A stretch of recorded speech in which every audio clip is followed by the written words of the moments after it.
ಇನ್ನು ಸ್ಪರ್ಶ್ ಆಸ್ಪತ್ರೆಗೆ ಬಂದಿದ್ದಾರೆ ಕೇಂದ್ರ ಸಚಿವ ವಿ ಸೋಮಣ್ಣ ಅನ್ನುವಂಥ ಮಾಹಿತಿ ಸಿಗ್ತಾ ಇದೆ.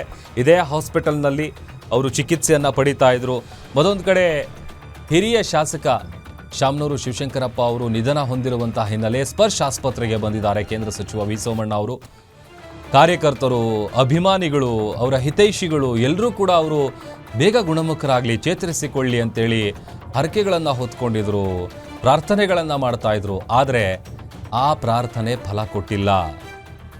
ಈಗ ಬಾರದ ಲೋಕಕ್ಕೆ ಪಯಣ ಬೆಳೆಸಿದ್ದಾರೆ ಕಾಂಗ್ರೆಸ್ನ ಹಿರಿಯ ನಾಯಕ, ಹಿರಿಯ ಶಾಸಕರು ಶಾಮನೂರು ಶಿವಶಂಕರಪ್ಪ ಅವರು. ಆಸ್ಪತ್ರೆಗೆ ಈಗ ರಾಜಕೀಯ ಗಣ್ಯರು ಒಬ್ಬೊಬ್ಬರಾಗಿ ಆಗಮಿಸ್ತಾ ಇದ್ದಾರೆ ಅಂತೇಳಿ ಮಾಹಿತಿ ಸಿಗ್ತಾ ಇದೆ. ಈಗ ಆಲ್ರೆಡಿ ಕೇಂದ್ರ ಸಚಿವ ವಿ ಸೋಮಣ್ಣ ಅವರು ಬಂದಿದ್ದಾರೆ ಅಂತ ಡೀಟೇಲ್ಸ್ ಗೊತ್ತಾಗ್ತಾ ಇದೆ. ಹೀಗೆ ಕಾಂಗ್ರೆಸ್ನ ಅನೇಕ ನಾಯಕರು ಆಸ್ಪತ್ರೆಗೆ ದೌಡಾಯಿಸ್ತಾ ಇದ್ದಾರೆ. ಅದೊಂದು ಕಡೆ ಅವರ ಅಭಿಮಾನಿಗಳು, ಕಾರ್ಯಕರ್ತರಲ್ಲಿ ಒಂದು ರೀತಿಯಾದಂತಹ ಬೇಸರ. ಯಾಕಂತಂದರೆ ಅವರು ಆಸ್ಪತ್ರೆಗೆ ಹೋಗಿ ವಾಪಸ್ ಬರ್ತಾಯಿದ್ರು. ಆಮೇಲೆ ಅವರು ಇನ್ಫ್ಯಾಕ್ಟ್ ಆಸ್ಪತ್ರೆಯಲ್ಲಿ ಚಿಕಿತ್ಸೆ ಪಡಿತಾ ಇದ್ದಂಥ ಸಂದರ್ಭದಲ್ಲಿ ಒಂದಷ್ಟು ಫೇಕ್ ನ್ಯೂಸ್ಗಳೆಲ್ಲ ಸ್ಪ್ರೆಡ್ ಆಗಿತ್ತು. ಅದಕ್ಕೆ ಸಂಬಂಧಪಟ್ಟಂತೆ ಕ್ಲಾರಿಟಿಯನ್ನು ಸ್ವತಃ ಶಾಮನೂರು ಶಿವಶಂಕರಪ್ಪ ಅವರ ಪುತ್ರ ಕೊಟ್ಟಿದ್ದರು. ಇಲ್ಲ, ಆ ಥರದ್ದು ಯಾವುದೇ ರೀತಿಯಾದಂಥ ಸಮಸ್ಯೆ ಇಲ್ಲ, ನಮ್ಮ ತಂದೆ ಆರೋಗ್ಯವಾಗಿದ್ದಾರೆ, ಒಂದು ವಾರದಲ್ಲಿ ಹೊರಗಡೆ ಬರ್ತಾರೆ ಅಂತ ಹೇಳಿದರು.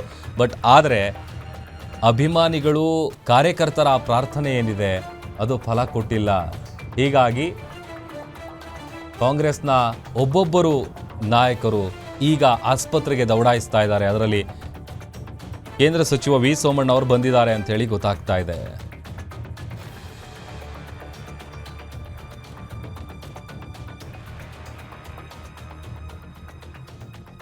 ಶಾಮನೂರು ಶಿವಶಂಕರಪ್ಪ ಅವರು ದಾವಣಗೆರೆಯ ಅಂಗವಿಕಲರ ಆಶಾಕಿರಣ ಟ್ರಸ್ಟು, ದಾವಣಗೆರೆಯ ಕ್ರಿಕೆಟ್ ಕ್ಲಬ್ಬು, ಹಾಗೆಯೇ ದಾವಣಗೆರೆ ಸ್ಪೋರ್ಟ್ಸ್ ಕ್ಲಬ್ನ ಅಧ್ಯಕ್ಷರಾಗಿದ್ದರು. ಆಮೇಲೆ ಅಖಿಲ ಭಾರತ ವೀರಶೈವ ಮಹಾಸಭೆಯ ಅಧ್ಯಕ್ಷರು ಕೂಡ ಆಗಿದ್ದರು. ಒಂದೆರಡಲ್ಲ, ಅನೇಕ ವಿಚಾರಗಳು ನೋಡಿ. ಬಾಪೂಜಿ ಇನ್ಸ್ಟಿಟ್ಯೂಟ್ ಆಫ್ ಇಂಜಿನಿಯರಿಂಗ್ ಮತ್ತು ಟೆಕ್ನಾಲಜಿ, ಹಲವಾರು ವೃತ್ತಿಪರ ಶಿಕ್ಷಣ ಸಂಸ್ಥೆಗಳು ಸೇರಿದಂತೆ ಬಾಪೂಜಿ ಇಂಜಿನಿಯರಿಂಗ್ ಅಸೋಸಿಯೇಷನ್ನ ಅಧ್ಯಕ್ಷರು ಕೂಡ ಆಗಿದ್ದರು. ಆಮೇಲೆ ಅವರೊಂದು ರೀತಿ ಶಿಕ್ಷಣವಾದಿ ಮತ್ತು ಕೈಗಾರಿಕಾ ಉದ್ಯಮಿ ಆಗಿದ್ದರು. ಸಕ್ಕರೆ ಮತ್ತು ಡಿಸ್ಟಿಲರೀಸ್ನ ವ್ಯಾಪಾರ ಮಾಡುವಂತಹ ಶಾಮನೂರು ಗ್ರೂಪ್ ಅಂತ ಕರೆಯಲ್ಪಡುವಂತಹ ಒಂದು ಉದ್ಯಮದ ಗುಂಪನ್ನು ಹೊಂದಿದ್ರು. ಆಮೇಲೆ ಹೆಚ್ಚು ಕಡಿಮೆ ಯಾಕೆ ಶಾಮನೂರು ಶಿವಶಂಕರಪ್ಪ ಅವರನ್ನು ಅಷ್ಟರ ಮಟ್ಟಿಗೆ ಪ್ರೀತಿ ಮಾಡ್ತಾ ಇದ್ರು ಅವರ ಸಮುದಾಯದವರು, ಕಾರ್ಯಕರ್ತರು ಎಲ್ಲರೂ ಅಂತ ಅಂದರೆ ಅದಕ್ಕೆ ನಾನಾ ಕಾರಣಗಳಿದೆ. ಅವರಿಗಿದ್ದಂತಹ ಆ ಕಾಳಜಿ, ಆಮೇಲೆ ಅಭಿವೃದ್ಧಿ ವಿಚಾರಕ್ಕೆ ಸಂಬಂಧಪಟ್ಟಂತೆ ಅವರು ಕೊಡ್ತಾ ಇದ್ದಂತಹ ಕೊಡುಗೆಗಳಾಗಿರ್ಬೋದು, ಇದೆಲ್ಲವೂ ಕೂಡ ಅವರನ್ನು ಹೆಚ್ಚೆಚ್ಚು ಇಷ್ಟಪಡೋದಕ್ಕೆ ಕಾರಣ ಆಗ್ತಾ ಇತ್ತು. ಈಗ ನೋಡಿ, ಕಾಂಗ್ರೆಸ್ನಲ್ಲಿ ಇರುವಂತಹ ನಾಯಕರು, ಅದರಲ್ಲೂ ಈಗ ಎಚ್ ಡಿ ಕುಮಾರಸ್ವಾಮಿ ಅವರ ಟ್ವೀಟನ್ನು ಕೂಡ ನಾವು ಗಮನಿಸ್ತಾ ಇದ್ವಿ. ಪ್ರತಿಯೊಬ್ಬರೂ ಕೂಡ ಸ್ಮರಿಸುವಂಥ ವಿಚಾರ ಅಂತ ಅಂದರೆ ಶಾಮನೂರು ಶಿವಶಂಕರಪ್ಪ ಅವರಿಗಿದ್ದಂತಹ ಆ ಗುಣಗಳು, ಅದನ್ನು ಭಾಳ ಹತ್ತಿರದಿಂದ ನೋಡಿರ್ತಾರೆ. ಇನ್ನು ಶಾಮನೂರು ಶಿವಶಂಕರಪ್ಪ ಅವರ ಆಪ್ತರಾದಂಥ ದಿನೇಶ್ ಅವರು ದೂರವಾಣಿ ಸಂಪರ್ಕದಲ್ಲಿ ಜಾಯ್ನ್ ಆಗಿದ್ದಾರೆ. ಸರ್ ನಮಸ್ತೆ. ನಮಸ್ತೆ. ನಮಸ್ತೆ ಸರ್, ಕಾಂಗ್ರೆಸ್ನ ಹಿರಿಯ ಶಾಸಕರು, ಅದರಲ್ಲೂ ನೀವು ಕೂಡ ಅವರ ಆಪ್ತರು. ಅವ್ರಿನಿಲ್ಲ ಅಂತ ಸುದ್ದಿ ಕೇಳಿ ಏನನ್ಸ್ತು? ಏನು, ಈಗ ಒಂದು ದಾವಣಗೆರೆ ಒಂದು ಇತಿಹಾಸ ಅಂದ್ರೆ ತಪ್ಪಾಗಲಾರ್ದು. ಅವರು ದೈವ ಭಕ್ತರು, ಶಾಂತ ಸ್ವಭಾವದವರು, ಎಲ್ಲರನ್ನೂ ಪ್ರೀತಿ ಮಾಡ್ತಿದ್ರು, ವಿರೋಧದವ್ರಿಗೂ ಪ್ರೀತಿ ಮಾಡ್ತಿದ್ರು, ಸಂತೋಷವಾಗಿರಕ್ಕೆ ಎಲ್ಲರಿಗೂ ಪ್ರಯತ್ನ ಮಾಡ್ತಾ ಇದ್ರು. ಅವರಿಗೆ ವಿರೋಧ ಅನ್ನೋದು ಇರ್ಲಿಲ್ಲ. ಎಲ್ಲಾ ಪಕ್ಷದವರು, ಎಲ್ಲಾ ಸಮಾಜದವರು ಎಲ್ಲಾರು ಅವ್ರಿಗೆ ಜೊತೆಗೆ ಕಾಂಟ್ಯಾಕ್ಟ್ ನಲ್ಲಿ ಇದ್ರು. ಎಲ್ಲರಿಗೂ ಸಮಾಧಾನ ಮಾತಾಡೋರು. ಯಾವತ್ತೂ ನಾನು ಇಷ್ಟು ವರ್ಷ ಅವ್ರ ಜೊತೆಗೆ ಒಂದಿನ ಯಾರ ಮೇಲೆ ಸಿಟ್ಟಾಗಿದ್ದೆ ನೋಡಿಲ್ಲ. ಅಂತ ಶಾಂತ ಸ್ವಭಾವಿ, ದೇವ್ರ ಕಂಡ್ರೆ ಭಾರಿ ದೈವ ಭಕ್ತಿದ್ದು, ದೇವರು, ದೇವಸ್ಥಾನ, ಆಮೇಲೆ ಬಿಸ್ನೆಸ್, ಜನಗಳ ಹತ್ರ ಎಷ್ಟು ಕೊನಿ ತನಕನೂ ಬಿಸ್ನೆಸ್ ಬಗ್ಗೆನೇ ಮಾತಾಡ್ತೀನಿ. ಅಂಗಡಿಯಿಂದ ವ್ಯಾಪಾರ, ಡೊನೇಷನ್ಸ್ ಕೊಡೋದು, ದಾನ ಧರ್ಮ, ಅದು ವಿಷಯ. ಆಮೇಲೆ ವ್ಯವಹಾರ ಅಂತೂ, ಬಿಸ್ನೆಸ್ ಅಂತೂ ಅದ್ರಲ್ಲೇ ಅವ್ರಿಗೆ ಸಮಾಧಾನ, ಬಿಸ್ನೆಸ್ ಮಾಡೋದ್ರಲ್ಲೇ ಸಮಾಧಾನ. ಹಾಸ್ಪಿಟಲ್ ಮಲಗಿದ್ರು ಕೇಳ್ತಾ ಇದ್ರು, ನಿಮ್ ಇವತ್ತು ಏನ್ ವ್ಯಾಪಾರ, ಏನಾಯ್ತು, ಯಾವ್ದಾಯ್ತು, ಏನು ಕೇಳ್ತಾ ಇದ್ರು. ಅಂಗಡಿಯವ್ರಿಗೆ ಫೋನ್ ಮಾಡ್ತೀನ. ಅವರು ದಾವಣಗೆರೆಯಲ್ಲಿ ಒಂದು ಕುಟುಂಬದಿಂದ ಬಂದಂತವ್ರು ಇವತ್ತು ಪ್ರಪಂಚದಾದ್ಯಂತ ಹೆಸರಾಗಿದೆ ಎಲ್ಲಾ ವಿಷಯಕ್ಕೂ. ಎಜುಕೇಶನ್ ಅವ್ರು ಮಾಡಿ ದಾವಣಗೆರೆ ಇಷ್ಟು ಇಂಪ್ರೂವ್ ಆಗ ಕಾರಣನೇ ಅವ್ರು. ಆಮೇಲೆ ದಾವಣಗೆರೆ ದುಗ್ಗಮ್ಮನ ಜಾತ್ರೆ ಅಧ್ಯಕ್ಷರಾಗಿದ್ರು. ಅದು 3 ವರ್ಷಕ್ಕೊಂದು ದೊಡ್ಡದು ಜೋರ ಮಾಡ್ತಾರೆ, ಅದ್ರದ್ದು ಅಧ್ಯಕ್ಷರಾಗಿದ್ದು.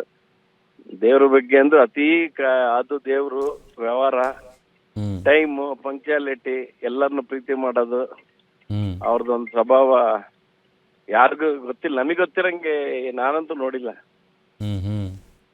ನಿಮ್ಮ ಅವರ ಒಡನಾಟ ಹೇಗಿತ್ತು? ನನ್ನ ಧ್ವನಿ ಕೇಳಿಸ್ತಿದ್ಯಾ ದಿನೇಶ್ ಅವರೇ? ಹಲೋ, ನನ್ನ ಧ್ವನಿ ಕೇಳ್ತಿದ್ಯಾ ದಿನೇಶ್ ಅವರೇ? ನಿಮ್ಮ ಅವರ ಒಡನಾಟ ಹೇಗಿತ್ತು ಅಂತ ಕೇಳಿದೆ. ನಮ್ದು ಅವ್ರದ್ದು ಅಂದ್ರೆ ಭಾರಿ ಆತ್ಮೀಯರಾಗಿದ್ರು.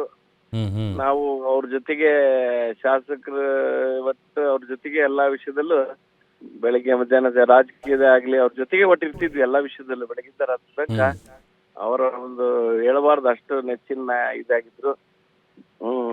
ಏನ್ ಹೇಳೋದು ಗೊತ್ತಾಗ್ತಿಲ್ಲ. ಅವರು ಒಟ್ಟು ನಾವು ವಯಸ್ಕರ್ಗೂ ಭಾರಿ ವ್ಯತ್ಯಾಸ ಇದ್ರು. ಎಲ್ಲಾ ವಿಷಯಗಳು ಸ್ಪೋರ್ಟಿವ್ ಆಗಿ ಮಾತಾಡೋರು, ತಮಾಷೆ ಮಾತಾಡೋರು, ವ್ಯವಹಾರದ ಮಾತಾಡೋರು, ದೇವ್ರ ಬಗ್ಗೆ ಅಂತೂ ಅತಿ ಕಳಕಳ ಬಂದಿದ್ರು. ನಮ್ಗವ್ರಿಗೂ ಆತ್ಮೀಯ ಅಂದ್ರೆ ಅತಿ ಆತ್ಮೀಯ, ಅದ್ರಲ್ಲೇನು ಇದೇ ಇಲ್ಲ. ನಿಮಗೆ ಅವರಲ್ಲಿ ಬಹಳ ಇಷ್ಟ ಆಗ್ತಿದ್ದ ಗುಣ ಯಾವುದು? ಅವ್ರು ಯಾವಾಗಲೂ ಹೇಳಿ. ಬಹಳ ವಿಶ್ವಾಸಿಗೆ ಮಾತಾಡೋರು. ಯಾರು ಅವ್ರು ಯಾರು ಗೊತ್ತಿಲ್ಲ, ನನ್ ಕಂಡ್ರದ್ದು ಬಾರಿ ಎಲ್ಲ ಅತಿ ಪ್ರೀತಿ ಹೊಂದಿದ್ರು. ಅವ್ರು ಯಾವ್ದೇ ವಿಷಯಕ್ಕೂ ಬೇಕಾದ್ರೆ ಮಾತಾಡ್ತಿದ್ರು, ನಮ್ಮ ಹತ್ರ ಫ್ರೀಯಾಗಿ ಮಾತಾಡ್ತಿದ್ರು, ತಮಾಷೆ ಮಾತಾಡ್ತಿದ್ರು, ಆಧ್ಯಾತ್ಮಿಕ ಮಾತಾಡ್ತಿದ್ರು, ಆಮೇಲೆ ರಾಜಕೀಯದ್ದು ಮಾತಾಡ್ತಿದ್ರು, ವ್ಯವಹಾರದ್ದು ಮಾತಾಡ್ತಿದ್ರು. ಹೆಂಗಿರ್ಬೇಕು ಜೀವನದಲ್ಲಿ, ವ್ಯವಹಾರ ಮಾಡ್ಬೇಕು, ಬಸಣ್ಣನ್ ಕಾಯಕ್ಕೆ ಬೇಕೆಲ್ಲ ವ್ಯವಹಾರ ಮಾಡ್ಬೇಕು, ಹಂಗ ಅಡ್ಡಾಡಬಾರ್ದು ಎಲ್ಲ ಹೇಳ್ತಾ ಇದ್ರು. ಇನ್ನೊಬ್ರಿಗೆ ಭಯಬೇಡ್ರಿ, ಇನ್ನು ಯಾರು ಏನೋ ಅಂದ್ರೆ ಅನ್ಬೇಡ್ರಿ ಅಂತಿದ್ರು. ಎಲ್ಲ ಒಂಥರ ಜೀವಿ ಒಟ್ಟು. ಈಗ ನೀವು ಆಸ್ಪತ್ರೆ ಹತ್ರ ಹೋಗ್ತೀರಾ ಅಥವಾ ಹೋಗಿದ್ದೀರಾ? ಎಲ್ಲಿದ್ರಿ ನೀವು? ನಾವು ಹೋಗ್ತಾ ಇದ್ದೀವಿ.